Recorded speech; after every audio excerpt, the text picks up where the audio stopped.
Iya, kecintaan terhadap kelestarian lingkungan, seorang warga Kabupaten Aceh Tengah melestarikan tanaman hias lokal, mulai dari anggrek, mawar, dan juga tanaman obat-obatan.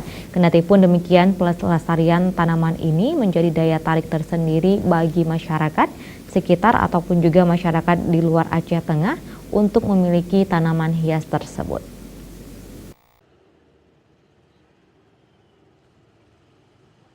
Melestarikan tanaman hias ini dalam rangka menjaga pelestarian lingkungan. Awal mulanya dari hobi merawat tanaman langka yang hampir punah dari perambahan hutan di sekitar daerah Gayo.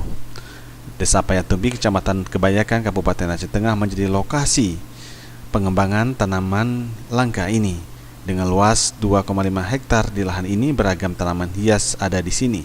Mulai dari bermacam-macam anggrek lokal, tanaman obat-obatan, bunga mawar, hingga tanaman langka yang masih dilestarikan oleh Wiknyo, seorang petani teladan Kabupaten Aceh Tengah. Ya, pertama kecintaan kita terhadap lingkungan. Pertama keindahannya itu abadi.